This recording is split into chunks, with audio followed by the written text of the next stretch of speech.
नमस्कार, आप देख रहे हैं भारत की सच। जरा कल्पना कीजिए एक कॉलेज जहां हर दिन हंसी खुशी सपनों की आवाज गूंजती हो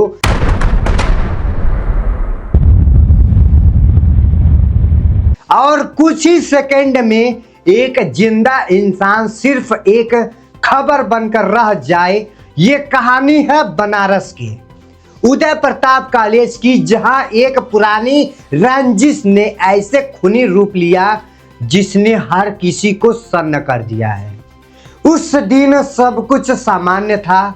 छात्र अपने अपने क्लासरूम में बैठे हुए थे, लेकिन कई क्लास में जा रहे थे कई छात्र और कोई अपनों दोस्तों के साथ बैठा हुआ था। और तभी अचानक माहौल बदल गया। किसी ने सोचा नहीं था कि कॉलेज के अंदर ही मौत इतनी नजदीक खड़ी है। और फिर वो पल आया। आरोपी मंजीत चौहान पूरी तैयारी के साथ कॉलेज में पहुंचा था, लेकिन ये कोई अचानक लिया गया फैसला नहीं था। ये गुस्सा, ये नफरत सालों पुरानी थी। बताया जा रहा है कि इंटरमीडिएट के समय से ही मंजीत और सूर्य प्रताप के बीच विवाद चल रहा था। छोटी छोटी कहासुनी तो सभी के बीच में होती रहती है। दुश्मनी में बदले गई जान। सिर्फ ये दुश्मनी इतनी गहरी हो गई कि मंजीत ने एक खौफनाक प्लान बना लिया।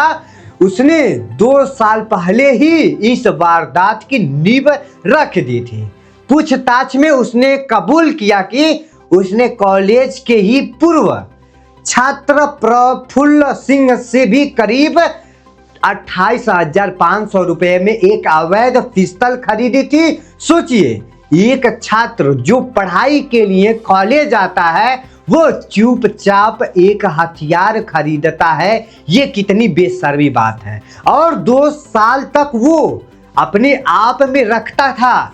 और फिर उस दिन वारदात से पहले मंजीत ने सिगरेट पिया, बियर पिया, जैसे खुद को तैयार कर रहा हो और जैसे तैसे जानता हो कि अब जो होने वाला है वो उसकी जिंदगी हमेशा के लिए बदल देगा। और फिर उसने ट्रिगर दबा दिया। सूर्य प्रताप पर ताबड़तोड़ गोलियां बरसाई गई, एक के बाद एक। बिना रुके, बिना सोचे समझे सूर्य जमीन पर गिर चुका था, लेकिन मंजीत रुका नहीं। उसने फिर गोली दबाई ताकि बचने की कोई गुंजाइश ही ना रह सके। सिर्फ हमला नहीं था, वो एक सच्ची समझी साजिश थी जिसमें कोई गलती की गुंजाइश नहीं छोड़ गई थी। गोलियों की आवाज से पूरा कॉलेज दहल उठा। लोग इधर उधर भागने लगे। कोई समझ नहीं पा रहा था कि आखिर हुआ क्या। असली कहानी अभी सामने आना बाकी थी। पुलिस मौके पर पहुंची, जांच पड़ताल शुरू कर दी और हर एक सबूत को जोड़ने की कोशिश शुरू कर दी। लेकिन शुरुआत में ये मामला जितना सीधा लग रहा था उतना था नहीं।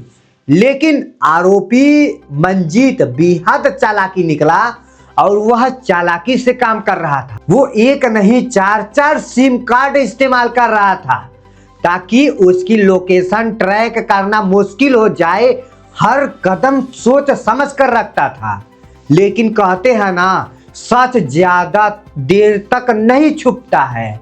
और पुलिस ने उसकी मोबाइल लोकेशन को ट्रैक करके उसको ढूंढ लिया और धीरे धीरे जांच ज्यादा बढ़ती गई। हर सिम, हर कॉल, हर लोकेशन एक नई कड़ी जोड़ रही थी। और आखिरकार वही मोबाइल लोकेशन मंजीत तक पहुंचने का रास्ता बताया और वही सुराग बनाया जिसने वह सबसे लास्ट में सिम को खरीदा था।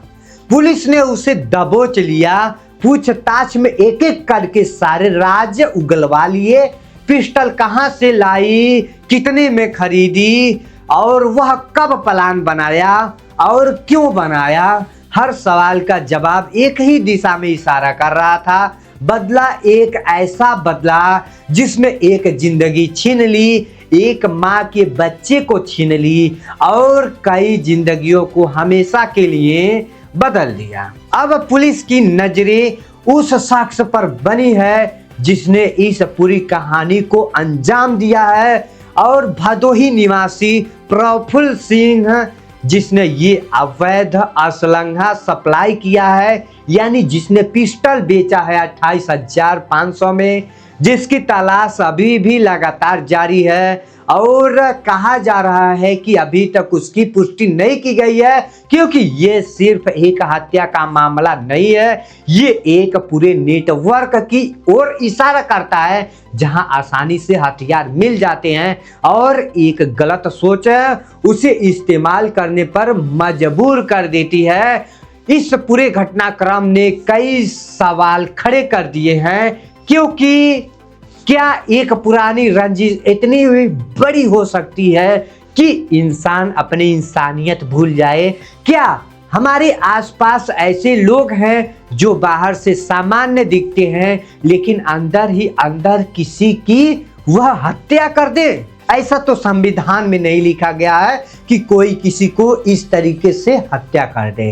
तो इसके बाद अब योगी सरकार यानी उत्तर प्रदेश सरकार उस पे कड़ी नजरें बनाए रखी है और उसको हर तरीके से खंगालने की कोशिश कर रही है। जैसे ही कोई उसमें जस्मदीद मिलता है तो उसको तुरंत गिरफ्तार किया जाएगा, यानी माननीय योगी जी के पुलिस के द्वारा। और योगी जी की पुलिस एकदम सख्ती बरत रही है और उसे जल्द से जल्द सजा मिलेगी, जिसने ये मंजीत ये इतनी दर्दनाक हरकत की है। इसी के साथ आपकी क्या राय है कमेंट सेक्शन में जरूर दीजिएगा। वीडियो को समाप्त करते हैं। जय हिंद, जय भारत।